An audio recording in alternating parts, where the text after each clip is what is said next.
नमस्कार दोस्तों, आशा करता हूं आप सभी ठीक होंगे। तो बहुत दिन हो गए आपसे कोई बातचीत नहीं हो पाई और ना ही कोई तरह के मैं लेक्चर आपको दे पाया। तो आज के इस सेशन में हमने जो मेन बात समझनी है, लेक्चर की बात हम बाद में करेंगे, लेक्चर खूब आते रहेंगे। वैसे भी यूट्यूब पर बहुत लेक्चर पड़े हैं, बात लेक्चर की नहीं है। मेन हम बात करेंगे, जो मेन प्रॉब्लम ये है, जो बच्चे मेरे को बार बार फोन कर रहे हैं कि सर घर पर हमारा स्टडी में मन नहीं लग रहा, हम पढ़ नहीं पा रहे, हम कैसे पढ़ें। जो सबसे मेन प्रॉब्लम है, आई थिंक मैं सही बोल रहा हूँ, क्योंकि आप सभी बच्चों के साथ यही प्रॉब्लम आ रही है कि आप घर पर पढ़ नहीं पा रहे।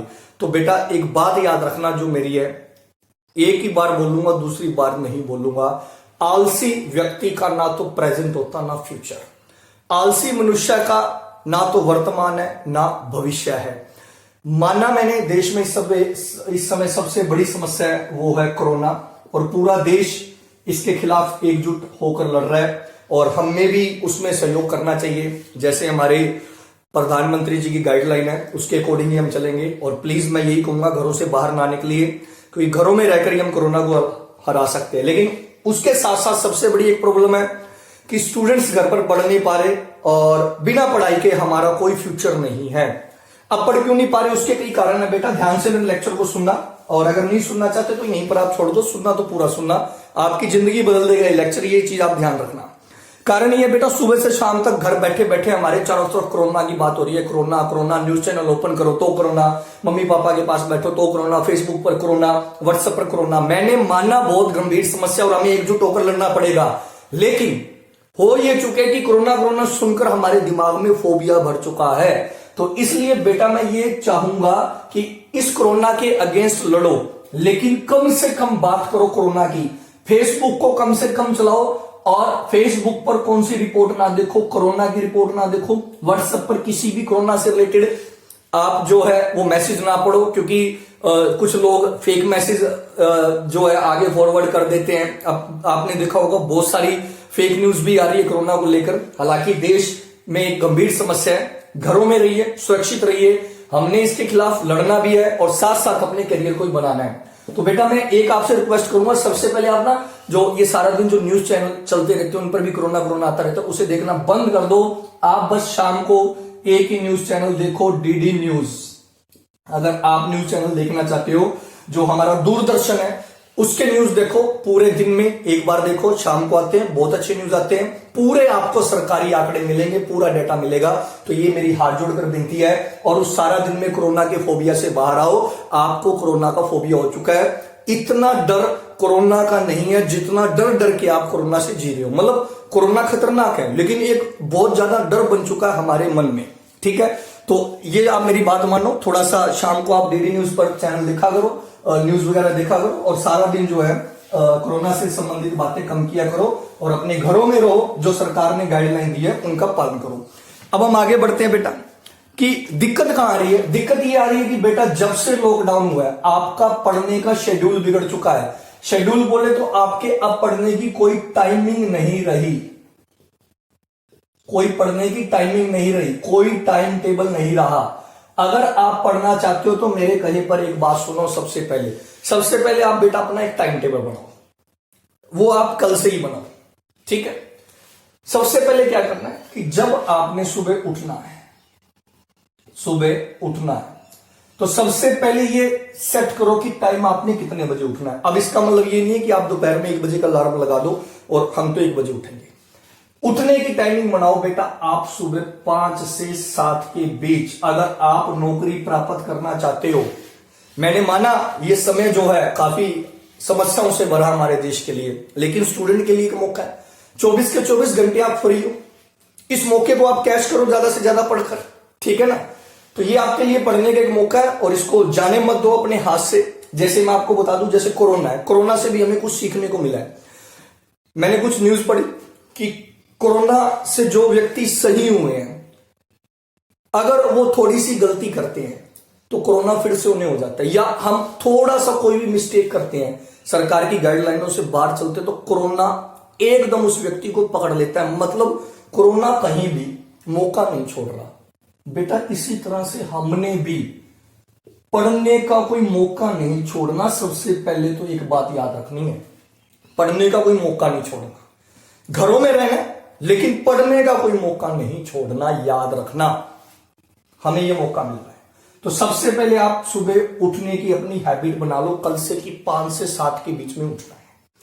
अब आप 5 से 7 के बीच में उठते हो और 5 से 7 के बीच में उठते हैं, जैसे कि आप कोई भी कंपटीशन की तैयारी करते हैं तो 4 मेन सब्जेक्ट होते हैं बेटा, जीके, मैथ, रीजनिंग और इंग्लिश। तो बेटा सबसे पहले उठते ही अपने टाइम, मान लो फॉर एग्जांपल आप 7 बजे उठते हो, मैं ये मानता हूं कि आप 7 बजे उठते हो। हाँ कुछ होंगे जो 5 बजे भी उठेंगे, लेकिन मैं ये मानता हूं कि आप 7 बजे से लेट उठ रहे हो, छोड़ दो तैयारी, कोई फायदा नहीं है, बंद कर दो कापी किताबें और घर पर बैठो, कोई फायदा नहीं है। मान लो आप 7 बजे उठ रहे हो, 7 बजे उठते आपने सबसे पहले 1 घंटा जीके को देना है। 1 घंटा जिसको देना है, जीके को देना है, तो आपका 1 घंटे का जीके कवर हो गया। कितने बज गए? 8 से लेकर 11 तक ये टाइम आप अपने घर वालों को दे सकते हो। घर के भी काम काज होते हैं आजकल, सभी घरों पर है, घर की महिलाओं पर काफी जो है आजकल कार्य जो उनका बढ़ा हुआ है। 11 बजे आप फिर फ्री हो जाते सारे काम करके। 11 से 12 आप मैथ कवर करो और 12 से 1 आप रीजनिंग कवर करो। हालांकि आप चाहो तो इस टाइमिंग को थोड़ा चेंज भी कर सकते हो, बीच बीच में से टाइम निकालो। मतलब पहले आपने शुरू उठते ही 1 घंटा देना, उसके बाद कितने घंटे देने? 2। बीच में फिर आप चाहो तो खाना वाना खा के अपना 2-3 घंटा रेस्ट कर लो और उसके बाद शाम को आप अपना क्या कवर करो? इंग्लिश कवर करो। आप सभी को पता ही होगा सिद्धांत सर की क्लासें चल रही है इंग्लिश की 5:30 से 6:30 तक, तो 1 घंटा वहां आप इंग्लिश को दे सकते हो। तो इस तरह से आपके चारों सब्जेक्ट की रोज स्टडी हो रही है। कितने घंटे? 4 घंटे डेली स्टडी हो रही है टाइमिंग बनने से। अगर आपकी टाइमिंग नहीं है, आप मोबाइल लेकर बैठ गए यूट्यूब पर चैनल देख रहे हो, सब्सक्राइब कर रहे हो, बेटा याद रख लेना यूट्यूब पर चैनलों को देखकर स्टडी नहीं होती, टाइमिंग बनाकर स्टडी होगी। जो मर्जी चैनल देख लेना, पढ़ाने वाला कोई बुरा नहीं होता, डिपेंड करता है हम पर, हम कितना टाइमिंग से पढ़ रहे हैं और कितनी उसकी बातों के ऊपर जो है अमल कर रहे हैं। तो एक बात याद रखनी, अभी आपने दिन में कितने घंटे निकाल दिए? 4 घंटे निकाल दिए। अब बेटा घर के फिर वही काम करो जो घर पे करने, बाहर तो हमने बिल्कुल भी नहीं जाना। कसम खा लो कि हमने बाहर नहीं जाना, घरों में रहकर ही हम कोरोना को हरा सकते हैं। और मान लो आप रात को फ्री हो जाते हो 11 बजे। जब आप रात को 11 बजे फ्री हो जाओ तो 2 घंटे यानी कि 11 से 1, और मान लो अगर 10 बजे फ्री हो जाओ तो 2 घंटे 10 से 12, और मान लो 9 बजे फ्री हो जाओ तो 9 से 11। इन 2 घंटों में जो भी हमने सुबह पढ़ा है उस सभी के सभी काम को क्या कर दो? रिवाइज कर दो। समझ में आई बात? यानी कि टाइमिंग बनाकर आप डेली कितने घंटे की स्टडी कर पा रहे हो? 6 घंटे की स्टडी कर पा रहे हो। बेटा ये मिनिमम है। अगर कोई स्टूडेंट चाहे मैक्सिमम टाइम निकालना तो मैक्सिमम भी निकाल सकता है, लेकिन आपको ये 6 घंटे बिल्कुल आराम से निकल सकते हैं अगर आप अपनी जिंदगी में टाइमिंग बना सकते हो। तो मेरे कहे पर कल से टाइमिंग बनाओ। कौन कौन प्रॉमिस करता है कमेंट करके कि सर मैं कल से अपना जो है टाइमिंग बना लूंगा। ठीक है, अभी अब आगे बढ़ते हैं। तो हमने ये मौका नहीं छोड़ना। अब बात करते हैं बेटा भी नौकरी। देखो बेटा, मेरा ये मानना है कि सरकारी नौकरी के 4 स्टेप होते हैं। नौकरी मिलती कैसे है इस चीज को देखो। कोई भी स्टूडेंट है वो शुरुआत करता है, सबसे पहला स्टेप है कोचिंग या सेल्फ स्टडी। कोचिंग या सेल्फ स्टडी, ठीक है, भी रख लोगे याद क्या? सबसे ये कौन सा स्टेप है? पहला स्टेप। या तो आप कोचिंग करने जाते हो या क्या करते हो? Self study. देखो इंडिया में क्या है, बहुत कम स्टूडेंट है, 1% ऐसे स्टूडेंट है जो कंपटीशन की तैयारी सेल्फ स्टडी से करते हैं। ज्यादातर स्टूडेंट किससे शुरुआत करते हैं? कोचिंग से शुरुआत करते हैं। सही कहा या गलत कहा? कोई भी कंपटीशन की जब शुरुआत करता है तो वो कहां से करता है? कोचिंग से शुरुआत करता है। अब कोचिंग में कोई भी टीचर वो पढ़ाता है, अच्छा पढ़ाता है। सबसे पहले तो बेटा एक चीज याद रखो, कहीं भी आप लोगों एक ही कोचिंग सेंटर में लगे रहो, अलग अलग कोचिंग सेंटर ना बदलो।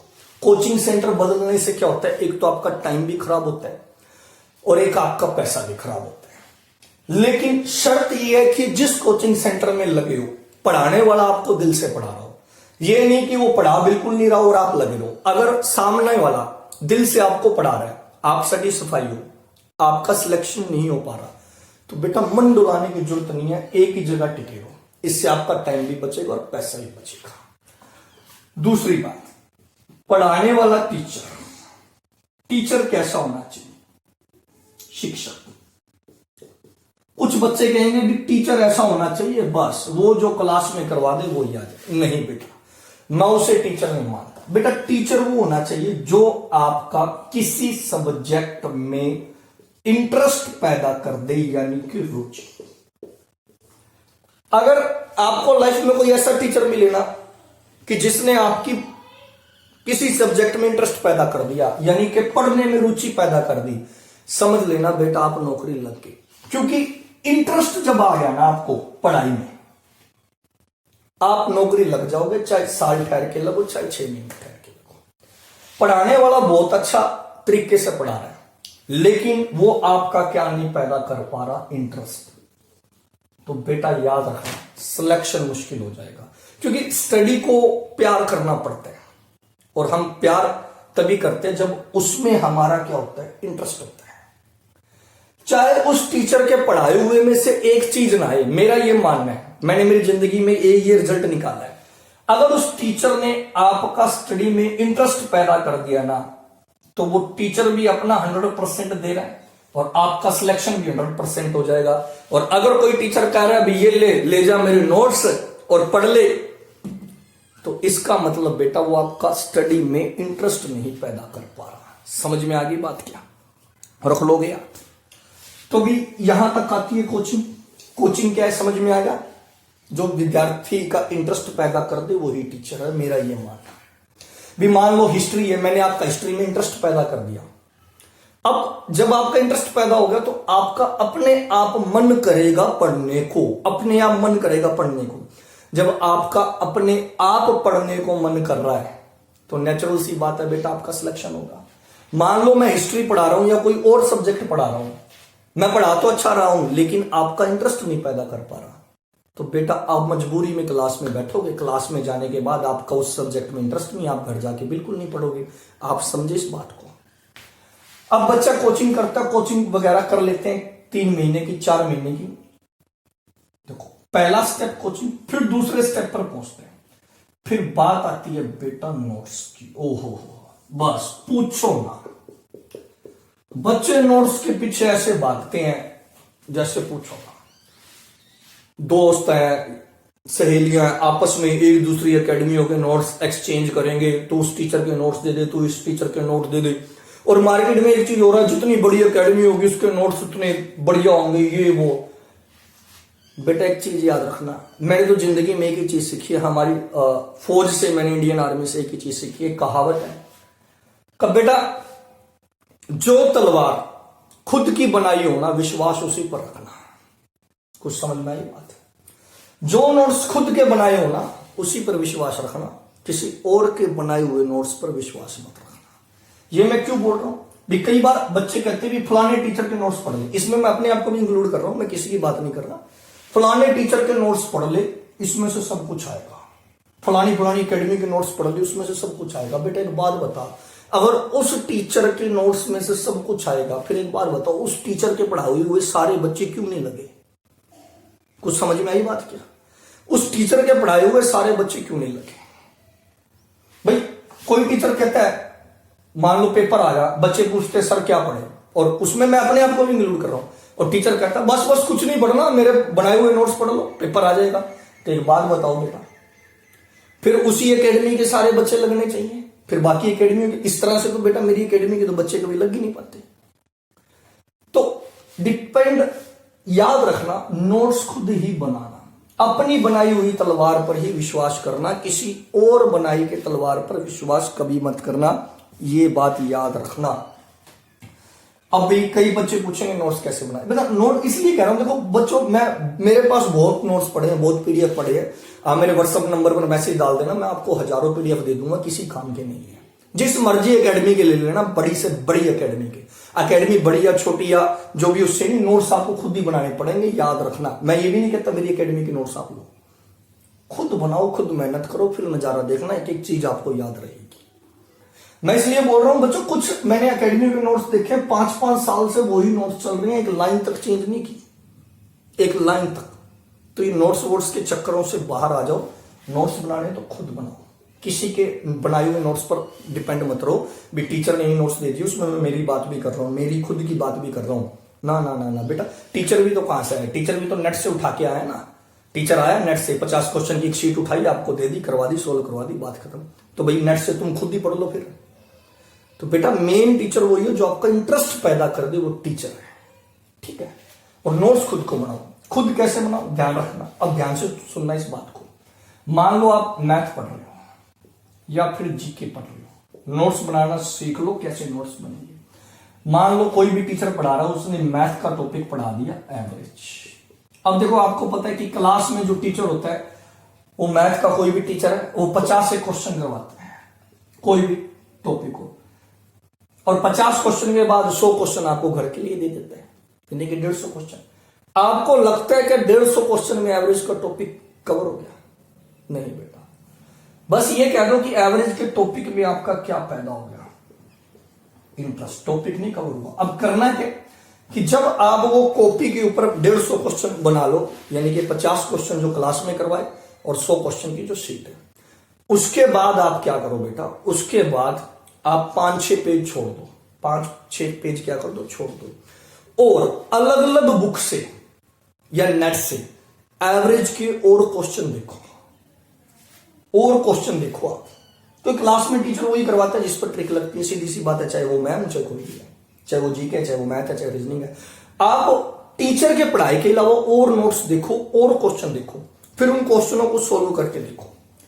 जो क्वेश्चन आपसे सोल्व हो जाए वो उन क्वेश्चनों में क्या कर दो, ऐड कर दो। जो क्वेश्चन सोल्व ना हो वो टीचर से पूछो कि सर ये कैसे होगा।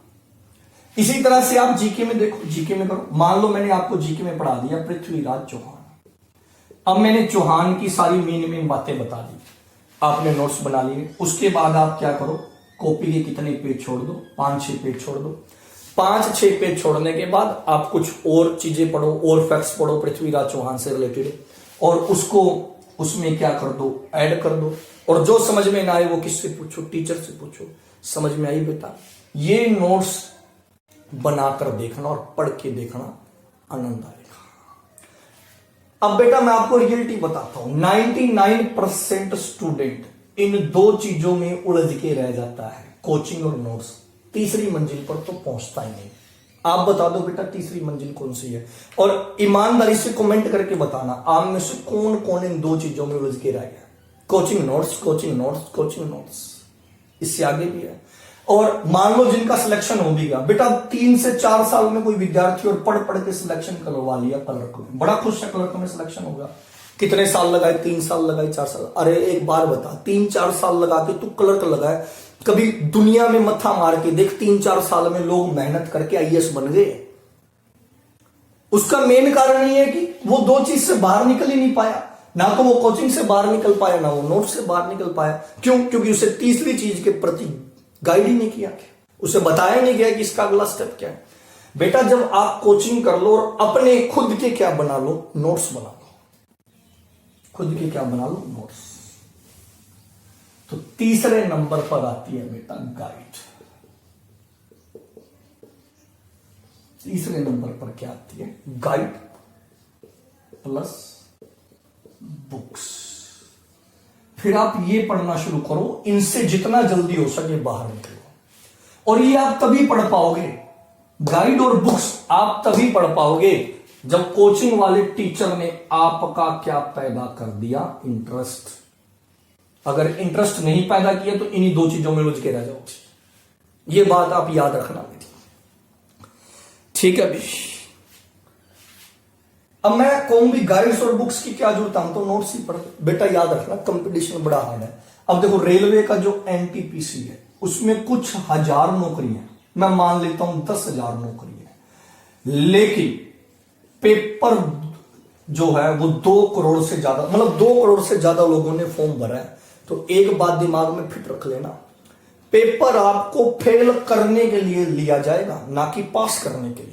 क्योंकि उन्हें तो कितने आदमी चाहिए, 10,000 आदमी चाहिए।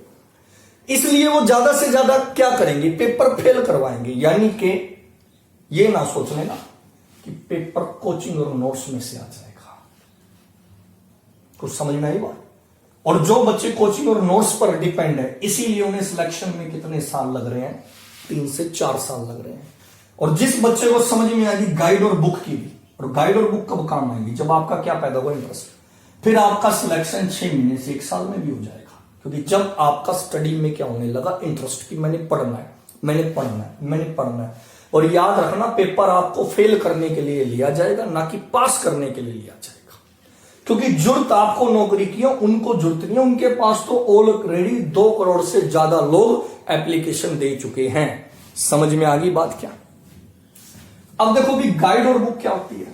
आप जिस भी चीज की तैयारी कर रहे हो, फॉर एग्जाम्पल मान लो आप रेलवे एनटीपीसी की तैयारी कर रहे हो, तो एनटीपीसी में बेसिकली 3 सब्जेक्ट आते हैं बेटा, मैथ, जीके और रीजनिंग। जीके में मैं साइंस को ऐड कर रहा हूं। तो आप जिस चीज की तैयारी कर रहे हो उनकी अलग से बुक्स लो। मैथ की आप एक अलग बुक लो, जीके की आप अलग बुक लो, हिस्ट्री की, पॉलिटी की, साइंस की, रीजनिंग की आप एक अलग बुक लो। फिर उसे आप खुद अपने लेवल पर सोल्व करो। कोचिंग में जो सीखना था वो सीख लिया, नोट्स में जो पढ़ना था पढ़ लिया था। ये तो कोचिंग वाले सारे बच्चे ही पढ़ रहे हैं। मान लो एक कोचिंग सेंटर में 2000 बच्चे पढ़ रहे हैं, तो कोचिंग भी 2000 के 2000 बच्चे ले रहे हैं, और मास्टर के बनाए हुए नोट्स भी 2000 के 2000 बच्चे पढ़ रहे हैं, चाहे मेरी अकेडमी में पढ़ रहे हैं, चाहे कहीं मर्जी पढ़ रहे हैं। फिर वो सारे क्यों नहीं लगे बेटा, कुछ अलग करना पड़ेगा। तो इसी तरह से जब आप एनटीपीसी का पेपर दे रहे हो एग्जाम्पल के तौर पर, तो जो जो सब्जेक्ट है उनकी या तो एक बुक लो या उनकी क्या लो बेटा, गाइड लो। काफी अच्छे में डिटेल दी होंगी, काफी नई नई चीजें सामने आएंगी, और ये आप तभी कर पाओगे जब आपका स्टडी में क्या हो जाएगा, इंटरेस्ट। जब आप ये चीजें पढ़ोगे तो काफी गहराई में पढ़ोगे, काफी गहराई में पढ़ोगे, और जो जो पढ़ते जाओ उसको आप किस में ऐड करते जाओ बेटा, अपने नोट्स में ऐड करते जाओ। समझ में आई बात क्या। इतने अच्छे नोट्स बन जाएंगे कि पूरी जिंदगी वो काम आएंगे, जिस मर्जी को दे देना। लेकिन बहुत कम स्टूडेंट यहां तक पहुंचते हैं। 99% स्टूडेंट इन 2 ही चीज में रहते हैं। सही कह रहा हूं तो बेटा सही कहना, और गलत कह रहा हूं तो गलत कहना। तो गाइड और बुक्स को अलग से पढ़ो, डीप से डीप पढ़ो, गहरे से गहरा पढ़ो, और फिर उनके क्या बनाओ, नोट्स।